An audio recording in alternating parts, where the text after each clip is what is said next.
Now, kanya tong next problem, medyo lisod-lisod ni siya nga ang pag-analyze ni ba? Since rotated about an axis na ang atong face. So, for the given state of stress shown ko no, use a method of analysis based on the equilibrium of that element. And then compute the shearing stress exerted on the oblique face of the shaded triangular element in MPA. And then money ang choices. And then next, we need to compute the normal stress exerted on the oblique face of the shaded triangular element in MPA. And so, ang pasabot aning oblique face, kay kanira siya, pilay stress dire ba? Kung imo na siyang gibalhin dire ang imong stress ba? Paana? Pila ko na siya.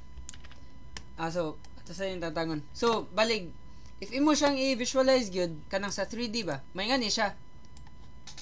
Now, notice nga, if na kay applied nga load dire, kana P, ang original nga compressive stress kay di ba kani siya force over kani siya nga area. However, ato nang gi-rotate ang atong axis. Again, koloran na to atong original area. Let's say kaning yellow. Kana mo ni siya atong original nga area. Kana siya ang perpendicular sa P. However, since atong gi-rotate na ang atong axis, kanina atong area i-consider kani siya. Ang kani siyang green is basically kani siya kaning enclosed ani ba? Kana siya. So meaning, mo na ni atong new area. So, mo na. And then, if kanina siya ang atong area, di ba, dapat perpendicular man atong force ani nga cut. So, meaning, ang kanisang P, ato po siyang i-component. Balig, ang P na to, inclined na po, mura na siyang paingana. Di mo straight. Kana, mura nagmuinga ni atong P. Balig, ato siyang gi-incline with our rotation dire. So, I hope nagets ra. Basta, gi-rotate nimo kani imong original area, kanang yellow, gi-rotate ni mo 55 degrees. So, mana, kanina imong new area. But then, again, kani, i-constant ni mo. Kuha ni mo ang bago component. But, diri na nata-focus sa kaning 2D lang. Kaya para mas dali analyze. Now, kani siya, 55 degrees ni siya.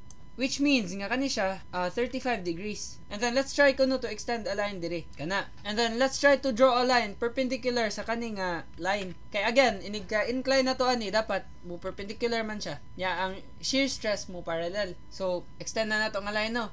And then, let's draw a line nga perpendicular ana sa kaning red. So, mo na siya. Perpendicular na siya sa red. Nya kani siyang 80 MPa, mo extend na siya pa dong dira gyud ana. And so now, mura na siya gingani. Again, basta mo incline gani ka og force ba, imong usbon niya axis of rotation. Kay himuna nimo siyang hypotenuse. Which means nga kani siyang 80 pa downward man na. So man ni siya kana himuna na siyang hypotenuse. Now para mahimo na siyang hypotenuse, mo draw tag line diri nga perpendicular aning orange. So ato lang ni extend lang jud ana. Basically kana. And then let's draw a line perpendicular sa kani. And so now what can you notice? Notice nga mobago na ang angle dire. So balig, let's draw a straight line dire kana. Nya ato lang i-draw ang angles gid kay para makita ninyo. Now, if this is 55, I hope you would agree nga 55 pud ni. Okay, di ba? Same slope ra maning kanang duha. Nya along the horizontal kana. I mean from the horizontal day. And so 55 ni kani pila man ni? Mahimo na siyang 35 degrees. Now nga naman, we established ba nga perpendicular ni kana siya, perpendicular. So kani siyang total angle ani dapat mo equal siya to 90. So if this is 35, ang kani siya pila man ni? Ato lang lain ng color. Kana pila man ni siya nga angle? That's simply 90 minus 35. Kaya again, kana siya right kuha naman na siya, right angle. So meaning kani siya, zoom ta, 55 di ay ni degrees. So I hope agree ra. And mag-use lang tag darker nga color bi. This will be 55 degrees. Kana. Now let's label this as our unsa man, y prime lang. Balik ang rotated axis na ni. And so kani siya nga axis kana kani siyang extending dira. Let's label that as x prime. Ang rotated nga x axis. And so, may ngani na ni siya. Balig, ang kani siyang naka-red. Let's consider that as our area. Murag kani ba? Kani area. Kani naka-green. So, ngan lang na siya A. Now, if ang kani siyang red nga line is A, nani siya components? Kani siya. Kaning duha ba? Kana siya og kani. Now, kani siyang first nga distance. I mean, dili gyud siya ingon nga distance, pero murag ang component sa area ba? Kay ko na siya. A and then sine 35 or kanina lang i55 lang pud ni kay we know man nga 55 ni. And then let's just say nga ang kani siya nga area is A, kani A nya cos 55. So kana I hope agree ra. And then how about kani siya nga area kana? That's simply A nya sine 55 kay opposite naman natong gi-consider ani. So kani siya nga area is A sine 55. Now, what is the formula para sa force? Diba, we know man nga stress is equal to F over A. And so, ang force, that's simply force equals stress times area. So, mo na itong gamiton sa atong solutions later. And then, let's try to draw sad ko no, a line from diri sa 40 MPa. And so, ato na siyang i-extend. Murag katong gibuhat nato diri ba, kaning 80, nga atong gi-extend. And then, always jud na nga, if mag-rotate kag axis, ang direction sa kani, mo na ang hypotenuse. Ang direction sa imong actual nga kuan ba, stress or load. And so kani if ato ni siyang i-extend, may ngani ni siya. Kana again, ang kani siya mo na ning mahitabong hypotenuse nato. And so let's draw a line again nga perpendicular sa kaning red. And so mo ni siya. Kana. And then again, ang kani siyang imong gi-extend nga load, mo na siyang mahimong hypotenuse. And so magdraw tag another perpendicular line from diri padung sa kana siya. And so kani siya natay theta diri. I mean angle. Now kana siya nga angle pila man na. Notice nga 35 degrees ni siya kani nga angle. Which means nga this angle is equal to kani right man di ba? Right triangle. So kani siya nga angle is 90 minus 35. So 55 ni siya. And so that means nga kani siya nga angle 35 degrees ni siya. Now nga naman, di ba? Perpendicular ba ani nga line. And so mo na 90 degrees ang total ani kana. So mo na 90 minus 55 mo na 35 ni. So now na klaro na nato ang angles, we can now sum up forces about kaning rotated nga axis. And so ingani ang pag-solve na. We will assume a direction sa stress. Now, let's just say nga di ba compression man no? Compression, and then there is also compression. And so let's just assume nga ang stress na to, ang murag ang resultant aning duha ka stress ba kay muak pa ingani. Sa man nga color. Kanilang purple. Namde purple diri kani. Purple mo ni siya ang resulting stress. Let's just say nga ang atong label ani kay T. Kana mo na siya ang kuan din ni siya. Normal man ni siya sa atong line. So kuan na siya kanang axial force na siya. Axial force, and then we also have kaning shearing stress. Ay di ni force, stress na siya. Naputay shearing stress. Now let's just assume nga painga na again parallel na ang stress gyud sa atong element. So let's just say nga pa left siya sa atong axis diri kaning x prime. Pero di mo matter imong assumption na gyapon kay mo negative ra man na siya if sayop imong na-assume. And so this will be the shear stress. I hope agree ra kani siyang purple ba? Kanang purple mo na siya ang imong mga new stresses. Kay imo man siyang i-transform kani siyang duha ka stresses nimo. And so now we can sum up forces sa kaning x prime. Kay ang first question na to kay kuan man. Compute the shearing stress exerted on the oblique face of the shaded triangular element. And so mo ni siya ang atong gipangita essentially. Kani siyang shearing stress. And so since along na siya sa x prime, let's sum up forces dira. Summation of forces x prime is equal to 0. Now, ato sa klarohon ang components gud nato. Ang kani siyang 80 MPa pa downward na siya. And so na siya component diri nga pa down, and then diri nga part kung imo na siyang rotate 55 degrees, paana na siyang iyang component about sa along sa y prime. So pa down niya, pa kuan siya pa left. Nya sunod ang kani siya di pa na yung component. Kani yung component usa kani. So paana na siya? Paana. I hope agree ra.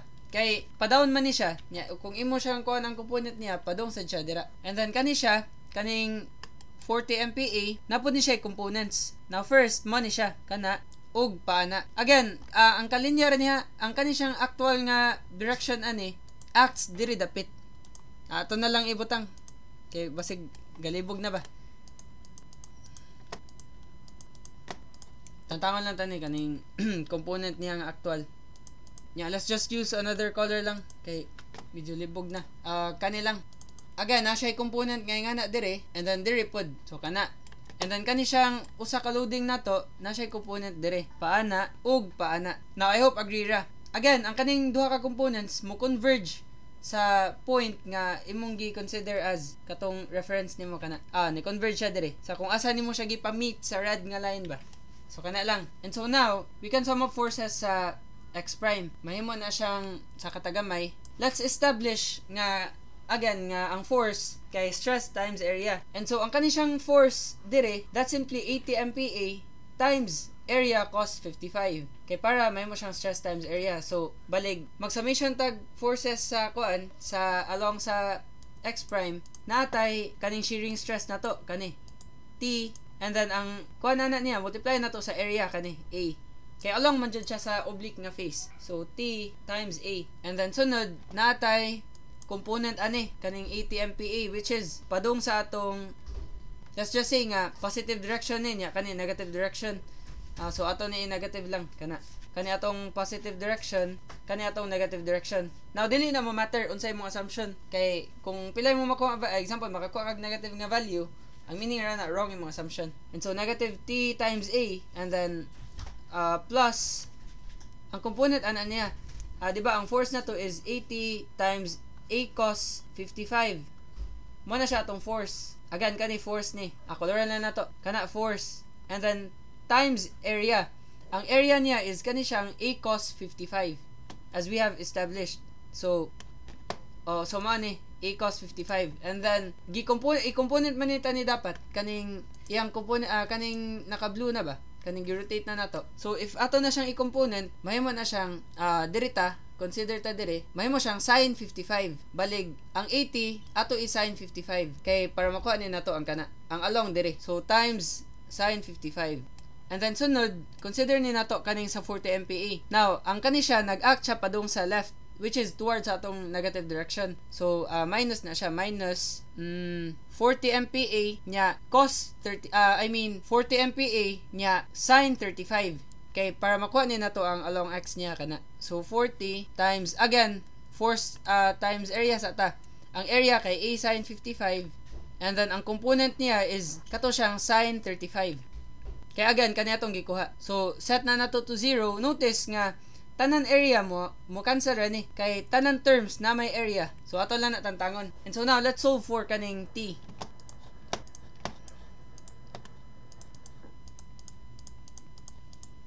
Yeah, sin 55 minus 40 sin 55 times sin 35. And then, ato is set to 0. Notice nga 18.79 ang answer. But wala siya sa choices. Tawa. Now, kani siya, dugi kin ako na figure out ganina. Kay akong gipang try ang mga lain-lain cases ba para nalay mo gawa sa choices. And then akong na find out nga ang kanida siyang 80 MPa dili ni siya pa downward unta dapat. Kay balig away siya dapat sa imong body ba. Murag nasayo pra og direction ba ang katong gihatag sa katong notes. And so if atong pa-upward ang 80 MPa, mausab na ni atong components dire, di ba ma?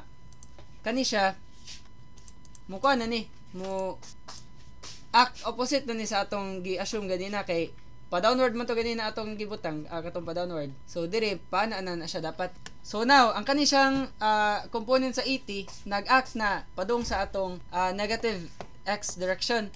So balik kani siya kaning 80 ang sign ani mahimo ning negative. And so that means nga mo ni atong kuan actual nga stress, shear stress 56.38. Now ang kana negative dira ang pasabot ra na kay sayop atong assumption. So balig ang shear stress gyud nag-act padung dire. Pahinga na atong shear stress. And so balik ta. Nana siya sa choices 56.40. So medyo ko hassle ba kay kailangan pa nato try kung unsa jay actual given ani. And so man ni ato answer gid 56.38. Now sir, how about kaning normal stress daw ta sir exerted on the oblique face? If nanata sa normal stress, we will sum up forces diri sa y prime. Kay mo naman ni siya ang perpendicular sa atong axis. So mo na siya ang normal stress. So let's sum up forces sa y prime equal to 0. And so that will be kani stress nato times area. And then let's just establish nga mao ni ang atong negative y direction and then kani ang positive. And so according to our assumption, pa down siya, so negative. So negative lang ato ibutan dire. And then plus kay kani nag-act man ni padung sa positive direction na kay again nausab atong 80 MPa kay dapat siya upward. So plus ang component ani niya kani siya nga component kani nag-act ba sa along y prime kay 80 cos 55. But again, ang 80 multiplyin sa nato sa area. Kay summing up forces man ta. So 80 times a cos 55 and then atong i-component cos 55 siya para makuha ta ni cos 55. So kana. And then napatay kaning sa 40 MPa nato nga stress which is padong diri sa left. So minus po ni siya. Minus 40 times area sin 55 multiplied by ang component niya. Na ang component niya along diri is simply 40 cos 35. So 40 cos 35 na lang. Na naman ang 40 nato diri. Cos 35. And then let's set that to 0. Ato lang siya i-move gamay. And so this will solving for kaning normal stress, gamitan na lang natong calculators nato. Negative x plus 80 times, again makancel gyapon na tanan area kay naman tanan ana nga value. So plus 80 times cos 55 nya cos 55 again nya minus 40 sin 55 nya cos 35. And then set nato to 0. Man ni siya 0.521. But ang pasabot raning negative is sayop atong assumption. So meaning ang kani siyang stress dire acts away. Paana. And so pila to atong answer 0.521. So man ni siya letter D kana. However, ang kani siya og imong i-negative na ang 80. Wala na ang answer na to. Pero mogawa siya wala jud ay. Kuan jud ni balig na error gid ni siya kay if sakto gid to nga kwanto katong pa downward to ang 80 ba kay dapat naunta sad ni sa choices. Pero since wala man meaning na jay kuan dire error gid to ang katong given dire. Mosad siguro wala ninyo na kuha kay basig sakto inyo pagka-solve ba pero wala ninyo na try ang lain nga case. Now medyo taas no ang katong gibuhat ba. So hatagan lang ta og shortcut. Now mo ni siya akong gigamit pod sa una katong mag-quiz pa mi. Kay usay valuable man jud kay ang time niya para mapaspas imong solutions ato gid ka sa shortcuts. Now ang akong gitudlo ninyo kay kaning stress transformation equations. Sakto lagi. Now kani siya nga equations mo ni siya makapalami sa inyong kinabuhi. Mora ni ang inyong memorization dapat. Stress niya x prime is equal to stress x. Kani siya ang stress sa x phase and then plus stress sa y phase. Again, ang x phase na to kani siyang 40 MPa. Ang atong y phase kani siyang 80 MPa. And then ang atong sign convention na is if compression negative ang sign, if tension positive ang sign. So kana lang. Ako libotan dire kay mo ni siya importante kay basig masayop ang sign convention ninyo ba. And so man na siya. And then over 2 nya plus OX minus OY. Sigma jud ni dapat ha pero OY lang akong pagkan kay para mas dali basa. And then cos 2 theta. Now kani siyang theta is your angle of rotation. Now that's 55 degrees. So theta equals rotation. And then napatay plus txy sin 2 theta. Now kani siyang txy is ang shear nga stress sa imong original nga element. Kani siyang paingani pa ba pang perpendicular pa sa surface. Pero I shear man din no parallel. Na wala may parallel nga quandary stress. Mailhan nimo if na kay txy kung na siya ingani nga ihatag kanang murag ingana baron niya 30 MPa. O kani siya mo ni siya ang txy. Pero wala may gihatag diri, puros raman axial nga stress ang ipanghatag. Walay shear. So man atong first equation. Ang atong second equation kay kani siyang y prime kana. Now kana siya OX plus OY over 2 and then plus OX minus OY over 2. Mausab day. Ang inyong timanan day anak kay minus. Medyo naglibog na sad ko sa kaning equation kay dugay na kay nako ni last na apply. So ari ra na siya mo vary ha. Kanila para dali ninyo matiman-an. Kanira timan dinara lahi ang sign. Kay kani siya cos kuan gyapon na cos 2 theta and then plus kani po day minus pod balik tanan plus dire mailistag minus dire sa atong second equation. So kana siya plus minus pod and then txy sin 2 theta kana. And then natay last equation nga sa rotation sa shear tx prime y prime. Now kani siyang tx prime y prime that simply kani atong gipangita gay dire. Kani siya kaning t dire. Rotated ang meaning ng tx prime y prime kay ang rotated na nga shear kana nya kani siya this is simply OY. Kaya again, mo man ni atong bag-o nga y phase. So tx prime y prime, ang formula ana kay negative ox plus oy, minus dito dire, minus oy nga na over 2 and then sine 2 theta. Kana ra. Ay napa dito plus, natoy plus txy cos 2 theta kana. So na natay general formulas. Atong button na lang is i-identify kung saan na to paggamit. So now let's try to apply ang kaning formula na to. Now we know nga ang atong oy kay kani siyang 80 MPa. Now na-establish na to no nga dapat upward siya kay katong ganina ba lahi atong na-solve. So meaning tensile ni siya ang 80 MPa, so positive na siya. And then ang atong OX is kani siyang 40 MPa. Now ang kanang 40 MPa compression man na siya kay niak biya siya towards sa imong body. So negative ang atong sign, negative 40 MPa. And then ang atong TXY, ang kani siyang TXY ang dili ni rotated. Ang rotated kaning nanay mga prime. Wala tay shear sa atong original nga element kay again duha ra ka eggshell.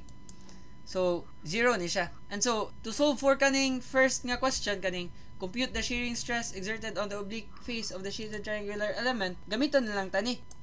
Balig tx prime y prime is equal to negative atong ox negative 40. Ang atong oy 80. So kana. And then over 2. And then sine 2. And then theta. Ang theta na to, kani siyang 55 degrees. So, ato lang po iswat dire. Ay, again, ang kaning 2 kay, balig, ingani na siya. Ano, nakaana na siya ba? Kana. So, sayop na ko pagkasuwat. Sine 2 niya, theta kay 55. And then, plus, txy na to, 0 man. So, wala na ni siya nga expression. Mawa na. So, din lang ta magbutangan na dire. And so, let's try to compute for this one. May mo siyang negative 40 minus 80 over 2 sine 2 times 55. Awa, di ba? The same ra sa atong answer ganina. 56.38. Pero automatic na. So, mana 56.38. Kana. And then, let's try to compute ko no for kaning normal stress exerted on the oblique face. Basic lang no, sa atong label kani siyang OY. So, ato daw substituted. Adi na lang ako isuwat. Ay, isuwat lang yapon ako kay para clear lang. So balig OY prime is equal to OX which is negative 40 plus OY which is 80 and then over 2 minus OX which is negative 40 and then minus kuha na ni lagi negative 40 minus OY 80 over 2 and then cos 2 theta. So, 2 times 55. And then, minus txy sine 2 theta. Now, again, wala tay txy, 0. So, wala na siyang expression. Which means, nga kanira atong i-type sa calculator. So, mahimo ni siyang negative 40 plus 80 over 2 minus negative 40 minus 80 over 2 cos 2 times 55. And so, mana ni itong answer, 0.521. And so, mana, 0.52.